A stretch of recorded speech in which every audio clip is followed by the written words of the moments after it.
Happy Halloween, everybody.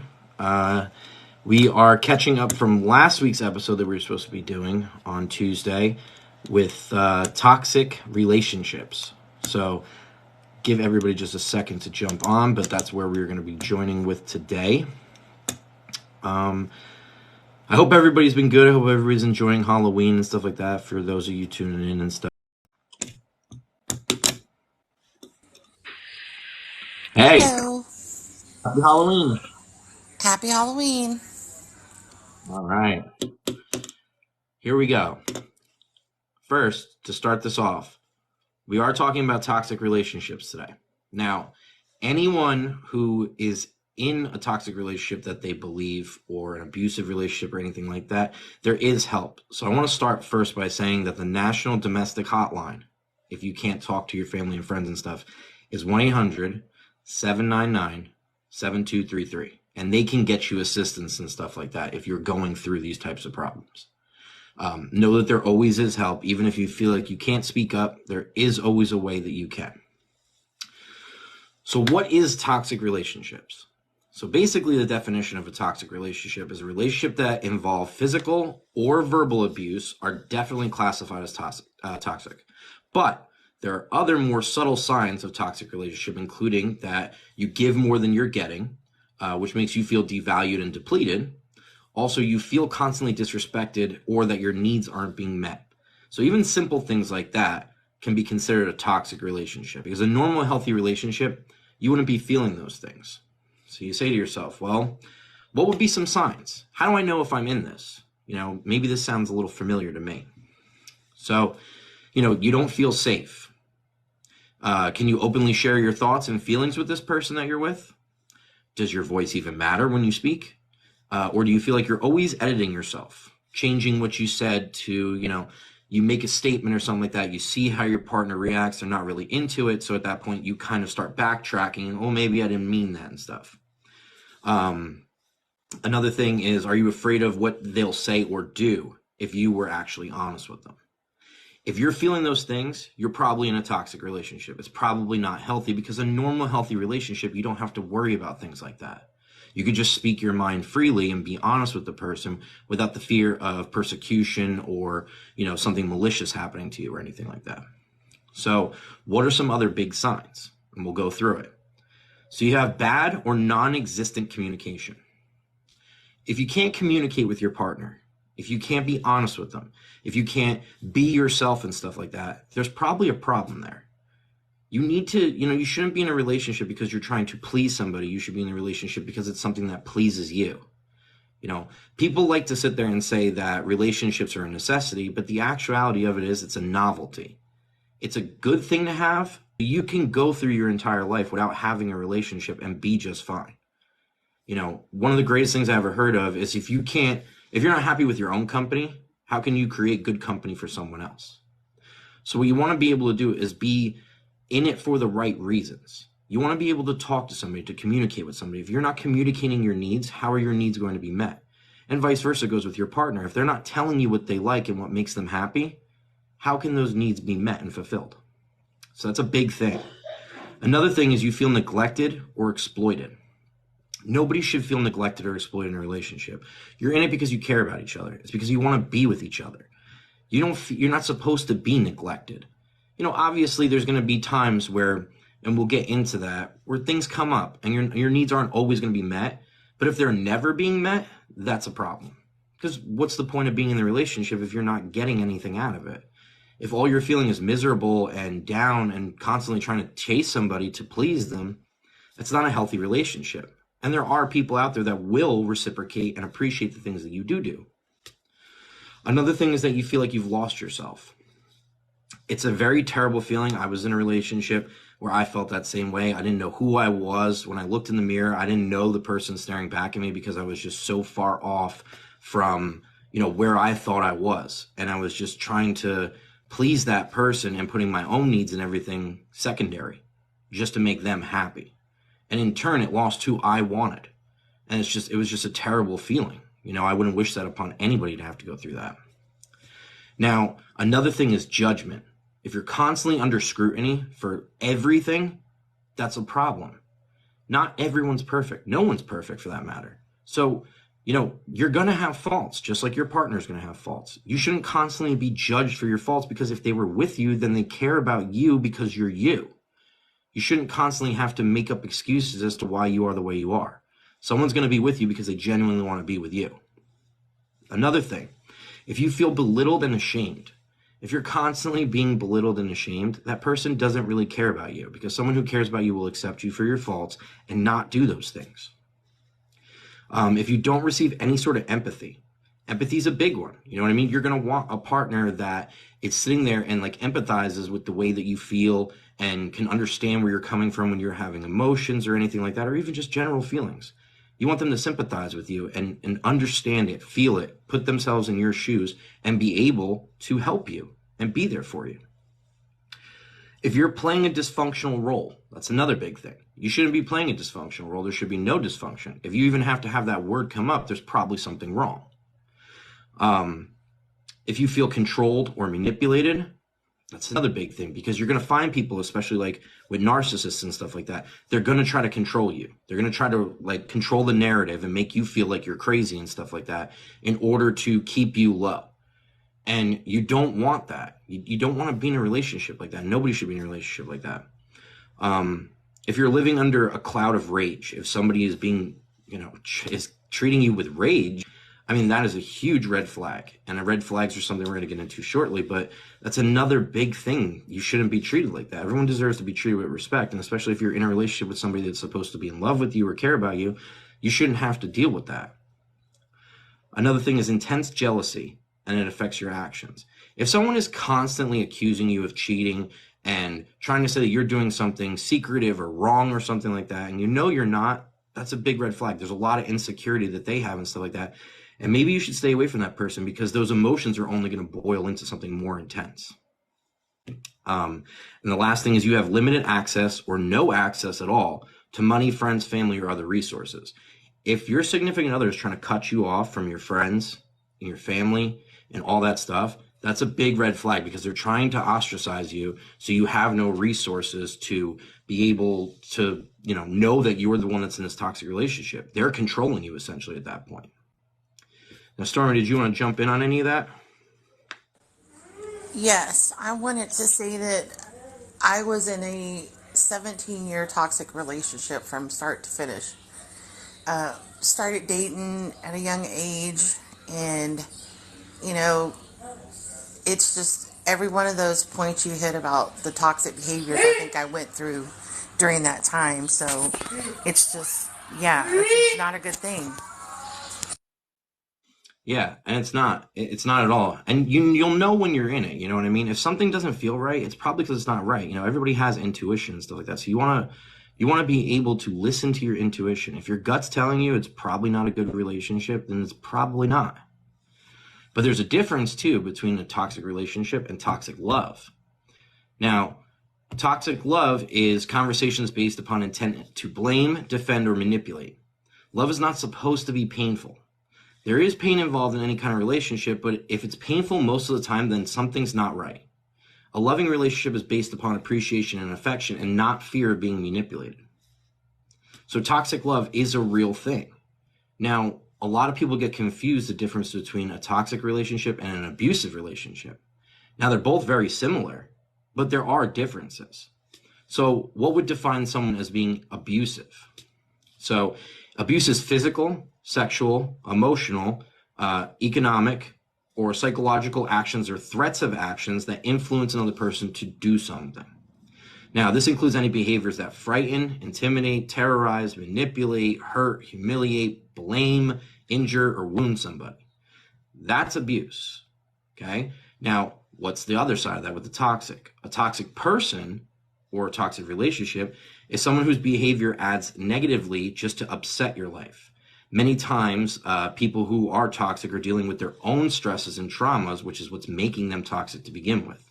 So for them to do this, they act in ways that don't present them in the best light and usually upset other people along the way. So an abusive relationship, you know what I mean? It's more of an intense physical or emotional feeling. Whereas to toxic, it's basically the beginning stages to that, because if you let someone who's used to being or is a toxic person evolve, then you can turn it into an abusive relationship. So basically the toxic relationships are just the stepping stone before it turns worse. So what do you do if you're in a toxic relationship? The easiest thing is you try to get out of the other person's head. Stop worrying about what they think. Focus more about yourself. The number one thing that everyone should be striving for is self-care. So if you're in a relationship that you think is toxic, stop worrying about what the other person thinks. Worry about what you think. Worry about how you care, what you need, self-care. If they care about you and they see that you're going through the motions and they're doing something wrong, then they will be there for you. They will get out of that and they will help you. You have to recognize as well that behavior is also a language. Now, a lot of people like to use that word love language. It's one of the words that I absolutely can't stand. I don't know why. I just don't like it. But being a behavior is actually a language. It's how you're speaking to somebody, your posture, the actions that you physically do, the way you act, the things you say, the way you treat others around them. It's a language that people can pick up on. They can easily see that and say, something's not right here. What's wrong with this person? Why are they like this? Another thing is you could ask, are we just in a toxic season? So there's this thing called toxic seasons because, in life and in relationships, not everything's going to be perfect all the time. It's just impossible for that to happen.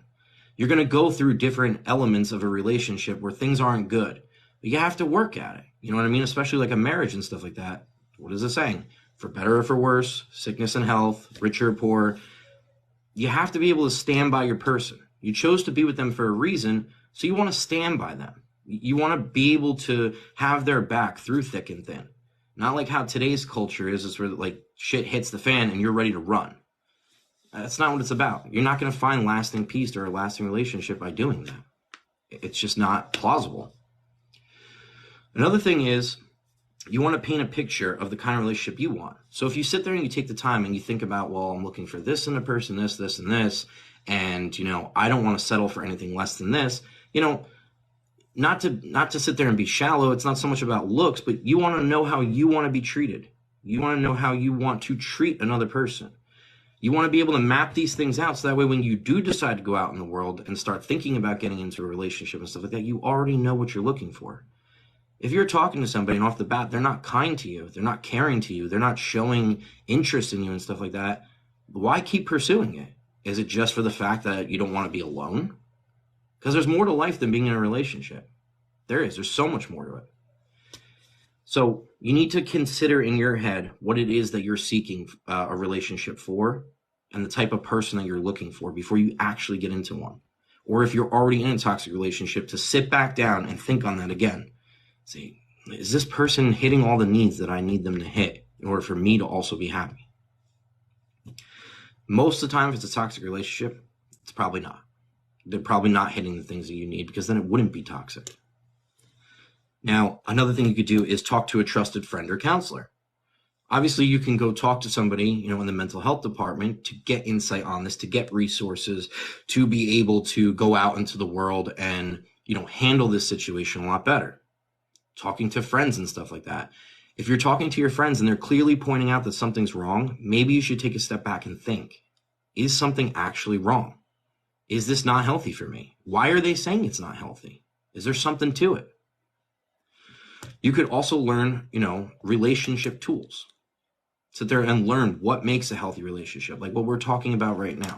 What makes it a healthy relationship? What's the difference between the definition of a healthy relationship and what I'm in right now? Do they even coincide, or are they just so vastly apart? And if they're vastly apart, why am I in it? And then last but not least, you just leave. If you're not happy and you're being mistreated, the easiest course of action is to leave. Now, in every case, people don't feel like they could leave. Maybe they're manipulated so much that their partner made them feel like they cannot get out of it. Or maybe they've been threatened with physical violence, or their family's been threatened with it. You have to find a resource to get yourself out of it, because the people that stay in those relationships because they feel like they're trapped are usually the ones that wind up being abused. It goes from being toxic to being abused, and in the worst case scenario, they wind up getting killed or seriously injured. Is there anything on that you want to jump in on, Stormy? I, luckily for me, it was mostly like verbal abuse, mental abuse, never physical, thank goodness. But I've had, relatives, I've had friends that were in very abusive, toxic relationships, and it's just seeing them go through that. And again, it's just hard to leave someone like that because they've got you so convinced that you're the problem. That goes back to the whole, other thing we were talking about in the narcissist. And it's just it's a big thing, and it happens a lot. And we just had domestic abuse month. I think this month is domestic violence month. So I mean, it's kind of good that we're talking about this, because of that fact too, just to get the awareness out, because I feel like the majority of us have been in a toxic relationship, or have even had toxic behaviors ourselves that we've had in relationships. So it's a growing learning experience, and I just feel for anybody that's going through it, and there always is somebody there that can help you, like you were talking about. Reach out to therapist, a co-worker, a friend, family, something, and or call that hotline. I mean, if you don't want to talk to anybody that so there is help. There is people that understand and go through it. And my heart goes out to anybody that has to deal with that or is dealing with that.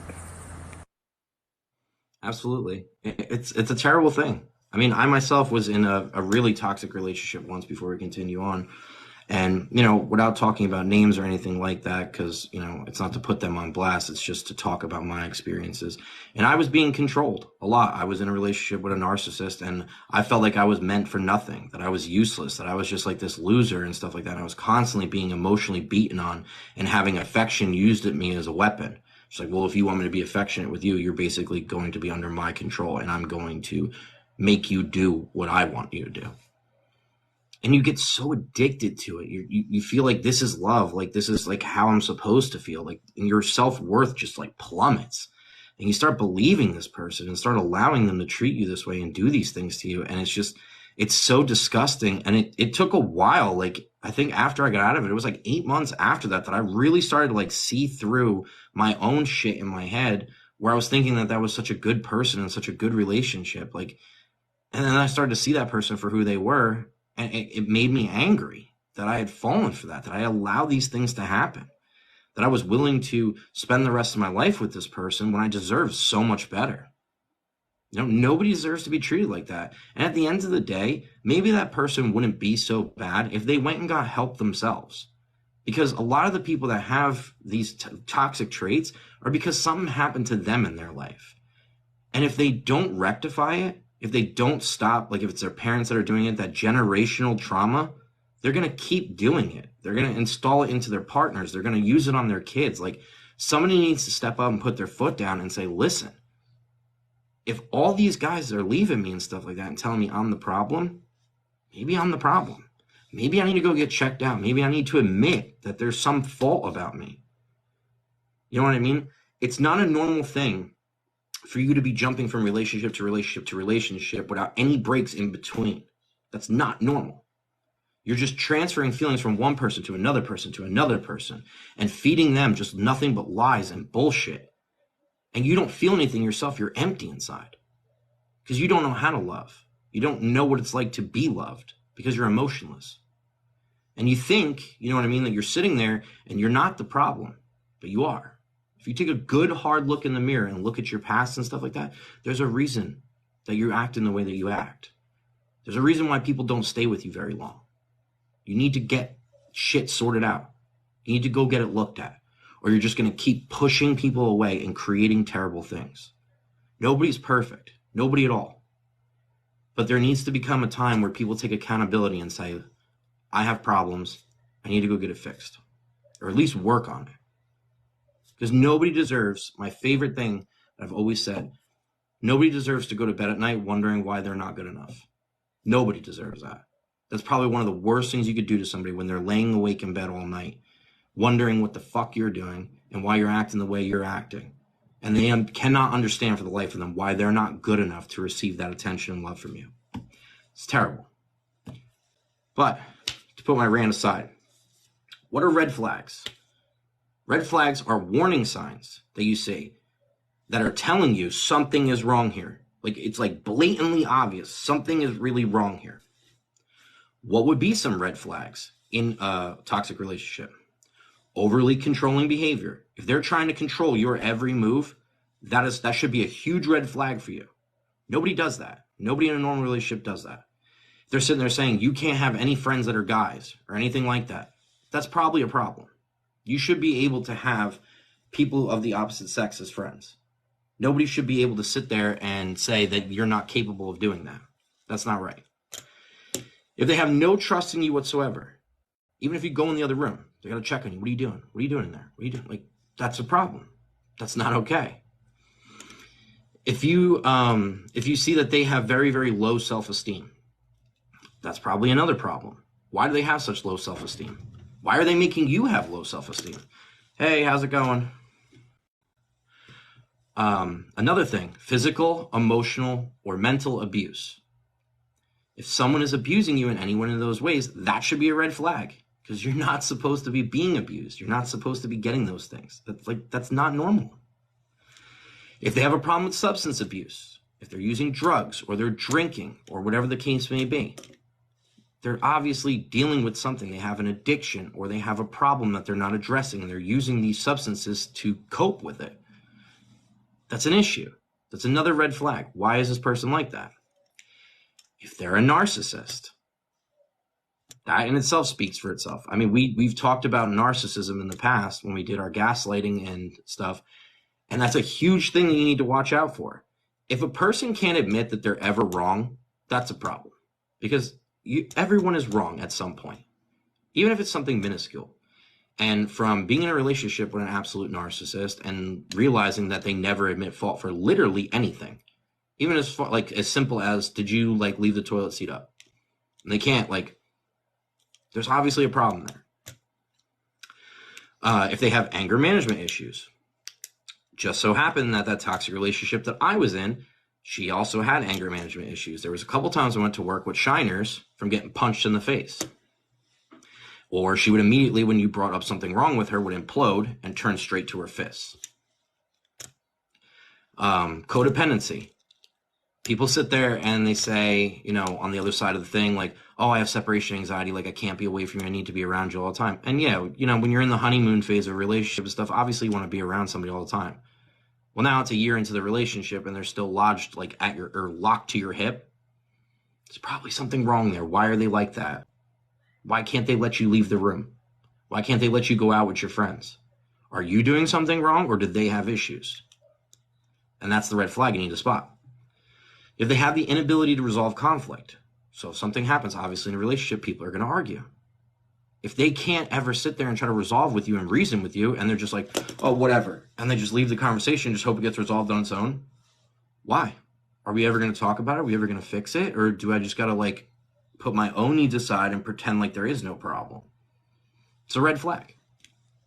If they're constantly jealous, constantly checking your phone, constantly making sure that you're doing the right thing, or who you're talking to, or who's that guy? Why did he look at you when you're standing in line at McDonald's? Like, that's a big problem. If they're gaslighting you, and I know we've talked about gaslighting and how toxic and just terrible that is. If you're being gaslighted, chances are you probably won't know that you're in it unless you have information about it prior to going into it, and then you know what you're looking for. But most people don't even know what that is before they even get into that type of situation. You only learn about it once it happens to you. But if you do see the signs of gaslighting, you know, the love bombing phase, and then the devaluing phase, and then the discard, you know what I mean? Get away from it as quickly as possible before you just get destroyed. If they have a lack of emotional intelligence. So what's emotional intelligence? Emotional intelligence is the ability to perceive and manage emotions. If they can't manage their emotions and flying off the handles all the time or crying all the time because like you spoke to them with like a higher pitched voice or something, probably issues there that you want to look into or get away from. If they're negatively affecting your relationship with your family and friends, again, like we talked about earlier, if they're trying to keep you from having family and friends and just being solely focused on them and only in that relationship, that's a big red flag. If they have the inability to communicate openly, if they can't talk to you, if they can't literally come out and say, these are my feelings and stuff like that, just internalize everything and they just get angry or whatever, ignore you or act like a child, it's a red flag. A mature adult will be able to sit there and talk to you and work out your problems. And then the lack of social connection or friends. If they don't have any friends or nobody wants to be around them, why is that? I consider myself a loner, but I have friends. I have a small group of friends that I consider like real close. But if they have no friends and no social interaction and they're only focused on you, you're their only primary focus of social, there's probably a reason for that. There's probably a reason why they're like that. Did you have anything on that, Stormy? I was gonna say on the whole like trusting thing and stuff like I was in a relationship where I was cheated on and then we tried to work it out and after that like I didn't necessarily become toxic but I guess that I lost the trust. So I started doing the whole things that I've said I would never do or want it done to me that were done, going through the phone, not letting him go hang out with their friends because I was scared they were going to cheat on me again, that type of thing. And it got to the point where I was like, I can't do this anymore. Like, I'm not a toxic person. I wouldn't want it done to me. And that's when you have to be like, is it even worth being in this relationship because of things that it's bringing out in you that you normally wouldn't do? So that's another thing is like, you could not be a toxic person, but be in a relationship with someone who is toxic, and then you start being toxic.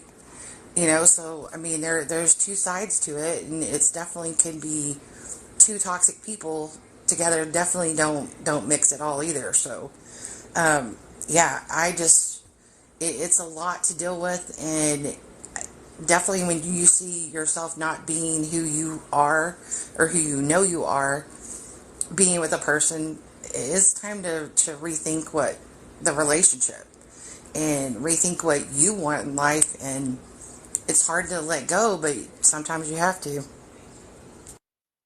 Yeah, it's absolutely true. I found myself doing that too when I was in that relationship that I spoke of earlier. The first time I got cheated on and stuff like that, it was in such a disgusting manner that it'll always scar me for the rest of my life. And after that, the lack of trust and stuff like that was there, but I didn't want to leave, you know what I mean? Because I was in love with this person. I didn't want it to be over. I thought I could forgive and forget. And I remember sitting there that day when I found out about it, and I was saying, I could walk out right now, which I've done in past relationships when I've been cheated on, or I could try to step up and hope that I could fix the situation with talking it out and stuff like that. Didn't work out, obviously, but then I found myself becoming toxic because of it. It's like almost like that toxic waste was spilling on me. I would find myself at night, literally like the scenario, like we're sleeping in the same bedroom, and I'm army crawling on the floor around the bed to go over her side to reach up slowly and pop the phone out of her hand, which she used to sleep with her phone in her clutched in her hand all the time. Pop it out, crawl over to the bathroom across the hall, and then go in there, proceed to try to break into her phone and figure out what the hell was going on. Now, that in itself, extremely toxic. I was so sick at that point when I was going through it and doing those things, because I should have just said I'm leaving at that point, but I didn't. I was going through her phone and doing that. And I was finding everything I needed to find.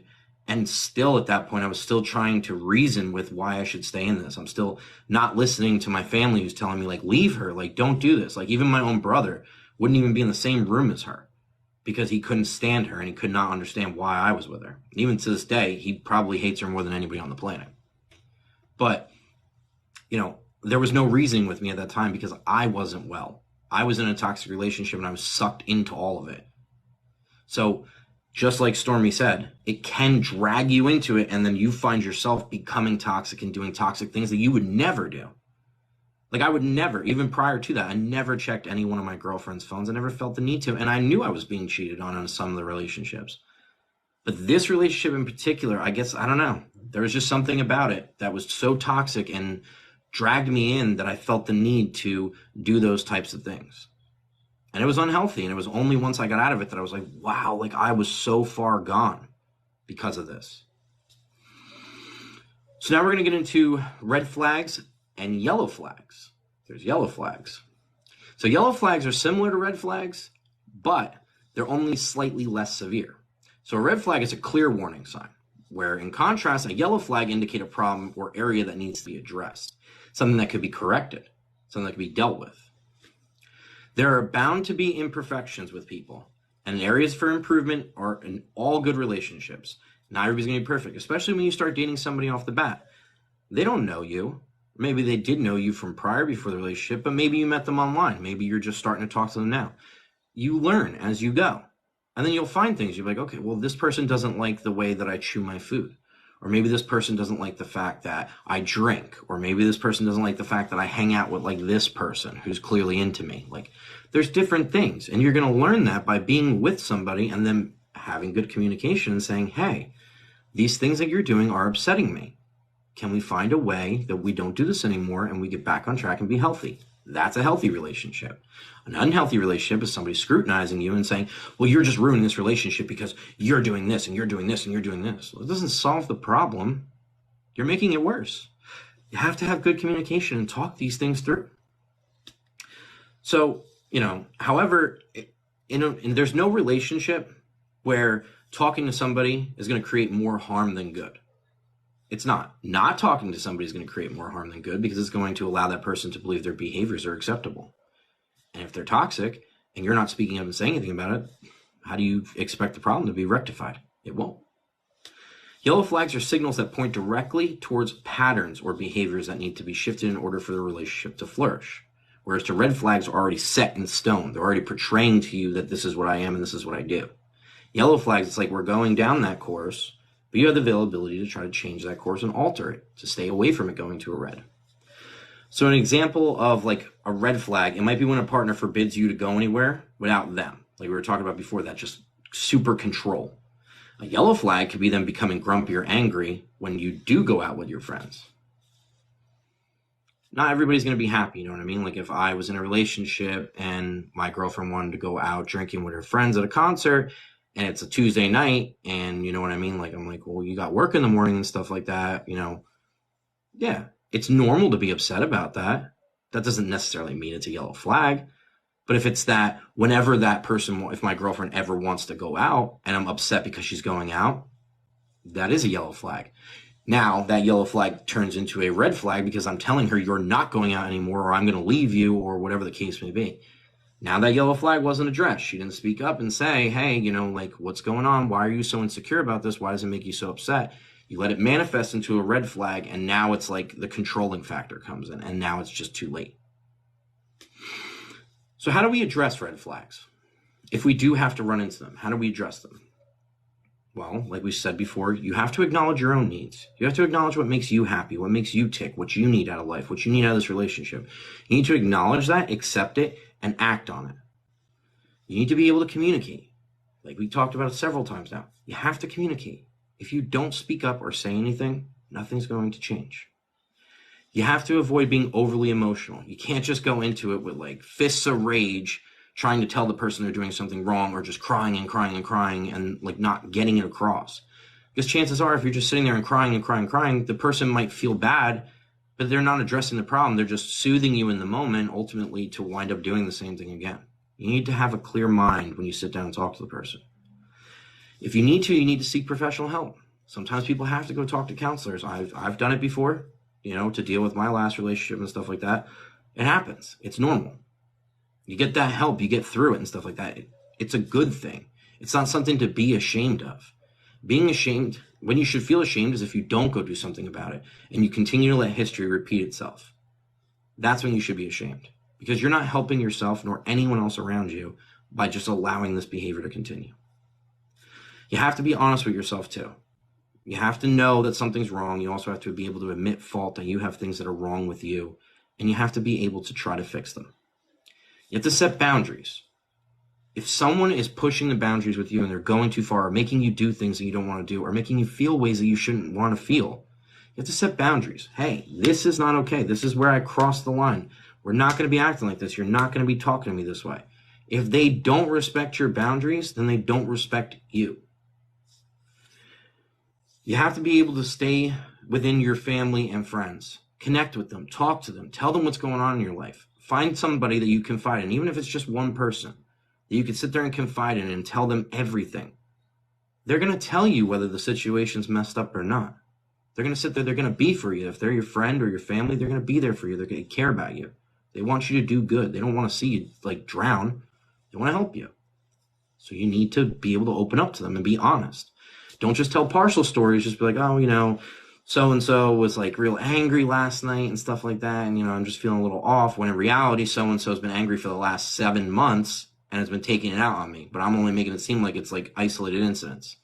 You're not opening up and being honest, so they don't know the real problem exists. Another thing is to know when to leave. When it gets too bad, you have to be able to step up and say enough is enough and go. And again, that's what happened to me in my last relationship. The cheating had finally come to my home now. At first it was happening out in the open, other places and stuff like that, but this time it was coming to my home. And I was like, enough of this. This has been going on for a year now, enough. And I packed my shit, and the next day I was gone. Like, you have to know when enough is enough. Is there anything you wanted to speak to that, Stormy? Just that, definitely those points, communication, honesty. Communication is such a big key. Honesty is such a big key.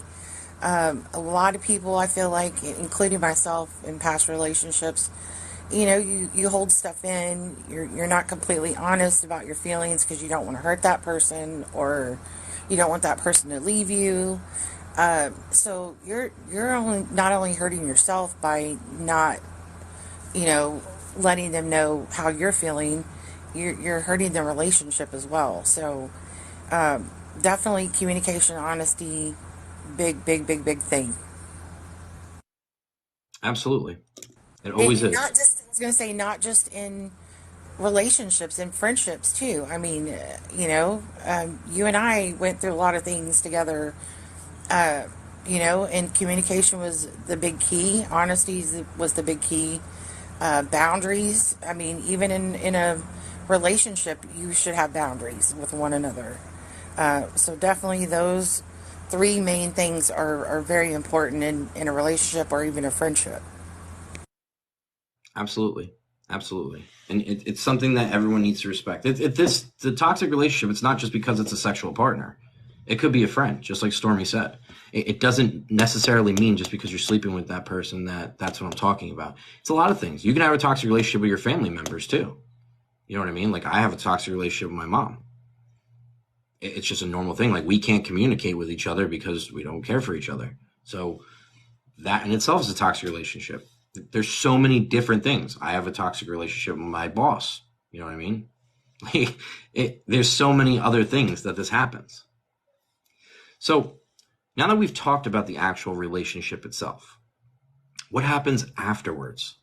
So toxic relationships actually are directly linked to chronic emotional and mental stress, which mainsprings the feeling of low self-worth, fear, anxiety, depression, paranoia, insecurity, helplessness, and actually can even turn you into a narcissist because your needs weren't being met and stuff like that. And like we said before, you start molding to this toxic personality that you inevitably become them.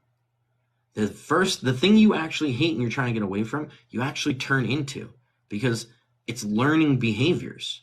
It's being surrounded by that person and your needs not being met so much that you start putting yourself first and you actually wind up becoming the toxic person.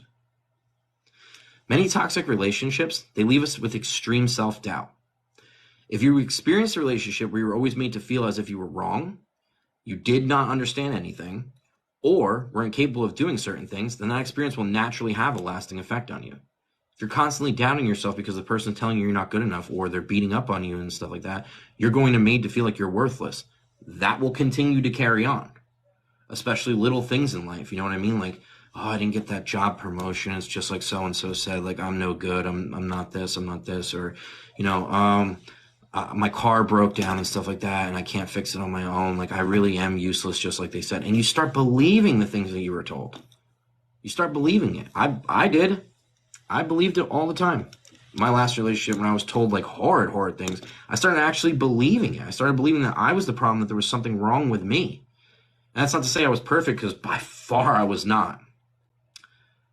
But the things that I was being told that I actually wasn't. And going and figuring that out and getting away from it and stuff like that is what made me realize my self-worth. It put me on a path to start doing the things that I enjoy in life and taking a break from being treated that way. Like, I myself haven't been in a relationship in almost 7 years because I needed a break. I needed to step away from it. I needed to really think about what I wanted, to follow these steps and stuff that I've given tonight, to really think how I want to be treated. Like I said, a relationship's a novelty. It's not a necessity. If you find somebody you genuinely care about and that you want to be around and stuff like that, then that's amazing. I hope for that, personally. But it's a novelty. You don't need it to be happy. You don't. If you're alone for 20 years, as long as you're comfortable with yourself and you're doing the things that you want in life, because you only have one life to live. So if you're doing those things and you're at least happy, that's all that matters. A significant other is someone that's just to boost that. Same thing with family and stuff like that. If your family life is toxic, then you get away from them. They're not a necessity. It's a novelty. Friendships too. If you're around friends that are really toxic to be around and they're bringing you down and making you feel like you're worthless, get away from them. How many people are on this planet? How many other people can you meet? Even if you're in a small town and stuff like that, think about the thousands of people that you could run into at the grocery store, the library, whatever the case may be. There's always going to be somebody you meet. And especially with the internet, you can meet people that you never thought you'd meet. Like my relationship with Stormy. I would have never run into her on the street. She lives in Texas. But here we are. You know what I mean? So there's so much availability to seek out these people and find these things. Now, can you ever recover from it? Yeah. It could take anywhere from, experts believe from 2 months to 2 years, sometimes even 20 years.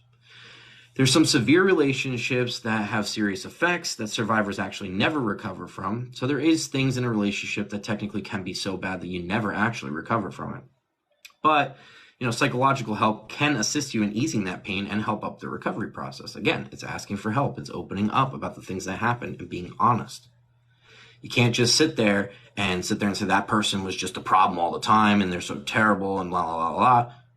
Maybe you have things about you that was triggering these things within them. Nobody's perfect. So you need to be able to admit fault, know what you did wrong, and then rationalize and realize that you're not supposed to be treated this way. You're not supposed to do any of this. So how do you heal? How do you heal from all this? Well, one thing you can do is surround yourself with positive people. Get yourself away from the negative people and put yourself around positive people. If you're sitting there and you're being abused and stuff like that, do you want to surround yourself with people that are drinking and like doing drugs and stuff like that and like making themselves feel worse? They're obviously going to bring you down with them and make you feel that way. No. Would you want to spend some time with people that are like, let's go on a hike today? Or, let's draw. Or let's go see a movie. Yeah, those are healthy things. Those are things to help get you out of your shell and get you out of that cycle and do things without substance abuse, without any emotional turmoil coming up. You're going out and you're doing other things. So another thing is you can maintain a good and constant support group. So obviously, you find your support group, the people that care about you and stuff, and you have them stay in the circle. You keep them close. You rely on them. You can lean on people in life. It's nothing to be ashamed of. People lean on you. You want to help. Like, what would be the difference that you're leaning on someone else? It's all about working together. It's just like in my close group of friends and stuff like that. Like, we always talk about, like, when we do stuff for each other, like, our common thing is, like, it's just what we do. Because it is. It's just what we do. That's just what friends, family, it's just what we do. We take care of each other. You need this. I need this. Like, you just take care of each other. You don't ask questions. It's just what we do. You practice self-care, whether that's exercising, reading a book, buying yourself a gift. Like, you have to be able to take care of yourself, to sit there and say, like, you know what, today's the day I'm going to treat myself. I'm going to go out and do something just for me, to make me happy. You don't need somebody to do that. You can do that for yourself. Don't allow feelings of regret or self-doubt to manifest on a regular basis. Don't sit there and keep beating yourself up. Everybody has worth. You may not see it through all the shit going on in your life, but everybody has worth. Everybody's worth something. You have to realize what that is. You have to realize your potential. Like, for the longest time, when I was healing from that and stuff like that, I didn't think that I was going to be able to write books and, do these type of chats and stuff. I would have never imagined those things would be possible. But surrounding yourself by good people, like, for example, Stormy, she always had confidence in me and stuff like that these things were possible. And then, here we are. 2 books published and a third one on the way. Like, it's about realizing your potential and pushing it. Another thing, which I'm like a huge proprietor about, is to take time for yourself before you dive back into another relationship. If you are jumping from relationship to relationship, that is a problem. You need to take time to realize who you are and accept the fact that you can be alone. You can. It is possible. You don't need to do that. And my last relationship, she was going from person to person to person with literally like a week in between, some actually overlapping each other with no break in between. That's not healthy. That's a massive red flag. Another thing is to talk about your feelings, to be open. Like we said, talk about your feelings, whether it be to a trusted friend, whether it be to a journal. My biggest thing is I like to write. So like a lot of the times I'll write down my feelings and stuff like that. I've been doing that since I was 15. It's always helped me. And that's not talking to anybody about it other than myself. And then I'll go back years later and I'll read it. And I'll be like, and I made it through that. It's another obstacle you overcame. It's another thing. But it's a reminder this is where we came from. If you have to seek professional help, like I've said numerous times, there's no shame in it. The only shame is not doing it and allowing yourself to continue doing the same things over and over again, because essentially that is the definition of insanity. Don't be afraid to share your story or feel shame of what you experienced. Like right now, sharing to an audience and stuff like that. I'm not ashamed of the things that have happened. I am regretful about some of the choices that I've made in life, but ultimately they've brought me to this moment, and I'm actually pretty happy with my life. Could things be better? Absolutely. Anyone's life. There are always going to be things that can be better. But I'm content. Things are good. So don't be afraid to share your story. Don't be afraid that somebody's going to sit there and say, oh, this guy's just messed up. Like, what the hell is wrong with him? Because there's somebody else that's watching that's like, wow, he did that. And like, look how confident he is. Look how well he's doing, stuff like that. That means I can do it. So for that one person that's like, oh, this guy's whacked, there's another person that's saying, wow, I feel this too. Thanks for sharing. It's just like when you go to AA or NA or any of that, when you're sharing, you're going to tell some screwed up stories. So whereas everybody else in that circle. It's not about judgment. It's about bonding and being together and healing, just like we do on these Tuesday nights. It's nothing to be ashamed of. Everybody has a scar. Everybody. Making new friends. If you're in toxic relationships, like with friendships, toxic friendships, making new friends to get out of that circle. If you're becoming a toxic person because of your surroundings, it's time to make new surroundings. If you're sitting there and drinking all the time and doing this or doing drugs all the time and stuff like that because your friends are doing it, maybe you should get new friends. Maybe you should go out and start doing something different, or you're inevitably going to become them. And then the last thing is, do not victimize yourself, but instead view yourself as a strong individual, because we're all strong. All of us. Even if you don't see the potential, I bet you there's somebody else in your life that does. I bet you there's somebody else out there rooting for you. Even if they're not in your face telling you they're rooting for you, I bet you there's somebody out there that sees you all the time or knows about you that's rooting for you to do the right thing, to get help, to be happy. You have people in your corner, even if you feel like they're not. If you open up and start being honest to people and stuff like that, you'll see how many people actually are in your corner and actually really want you to succeed. It can be hard when it comes to toxic relationships. It can. It can be hard to get away from it. It can be hard to spot it. But you have to try. You have to try to get away from it if you're being hurt, if you're being abused, if somebody is just making you feel like they're the only thing that you're ever going to be able to in your lifetime or not is strictly up to you. But if you just sit there and feel like you're not good enough and you're never going to find happiness and you're just whatever that person told you are, that's all you're ever going to be, because you're just allowing yourself to feel that way and to fall in that situation. And you're better than that. There's more to you. The story's not done being written. You have more things in life that you can go out and seek and find happiness and just be okay. There's more to life than just the simplest things. Stormy, did you want to add anything to that? No, I think you covered everything, and I said kind of what I wanted to say about certain things. But again, like you said, like, you just want people that are in this type of, I call it like a, kind of like a toxic drain. Like we were talking about the drain, you're just spinning and spinning and spinning. You're doing that, people do that in relationships too, and it's just as bad as, you doing it to yourself. So again, if anyone is wanting to get out of a relationship or is in a relationship, go talk to somebody, go get some help, remove yourself from that, because you're better than that. You deserve better. Everybody has worth, and everybody deserves better than someone treating them like that. It's true. It is. And that concludes everything for our toxic relationship talk. And I hope that, like we always say in our video and stuff like that, if anybody needs to talk or needs help or anything like that, I gave the crisis line out earlier in the video. You could always find resources that way, talking to a mental health counselor. You could always reach out to Stormy or myself, just to vent, just to talk.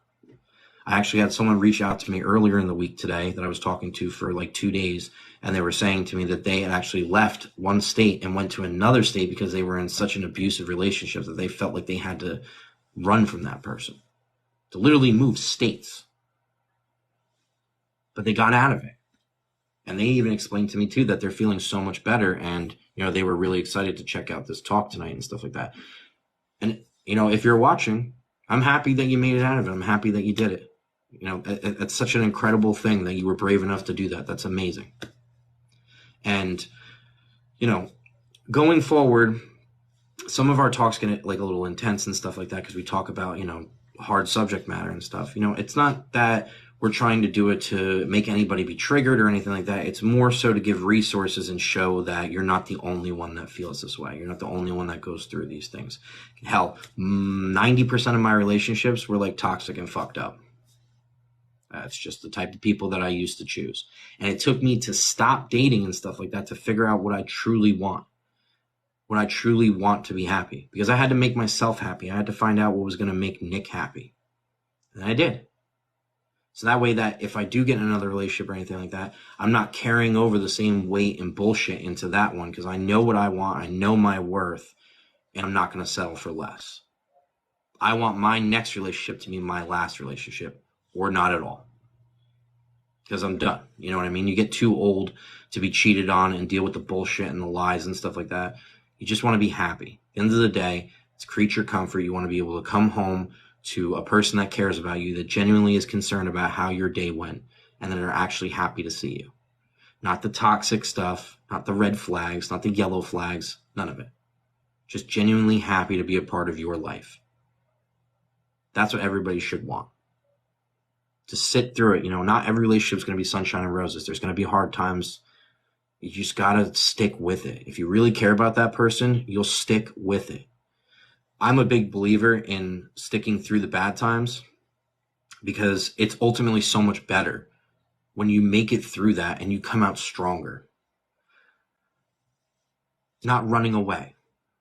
Not using online dating or sites like Ashley Madison or something like that to go running and hiding to cheat on your significant other rather than face the problems and be there. And unfortunately, in a lot of situations, especially when it comes to parents and stuff like that, you guys think you're in love, you have a kid and stuff like that, and then one of them or even both of them are out gallivanting and doing things they shouldn't be doing. Who suffers? The child. Because now they're growing up in a split home. They're seeing shit they shouldn't see. And it's toxic.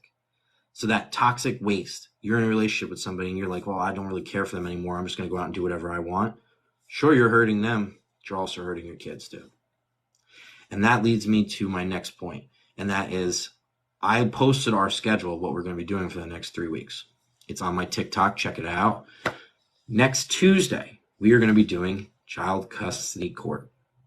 I have so much to say about that. I'm sure that one's going to be a nice long one. But I have a lot to say about that.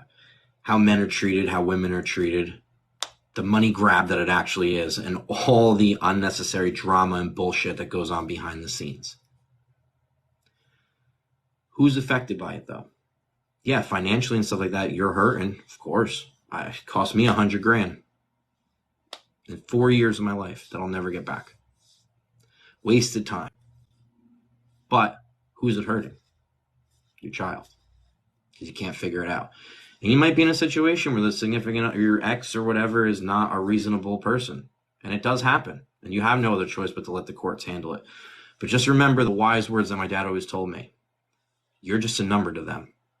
They see hundreds of them. They don't give a shit about your story or who you are as a person. You're just a number. Their whole motive is to get your shit moving and then get you the fuck out. And that's what it boils down to. So that's going to be our next Tuesday one. This Thursday is going to be the next time we meet up. We're going into chapter 2 of Paradise Reborn. Now things are starting to really heat up because we're going to start learning about what happened with Gwen once she left Reedsville. I'm going to try to get us with chapter 3 too. I don't think it's going to happen. I think it's just going to be the second chapter because there's a lot to talk about.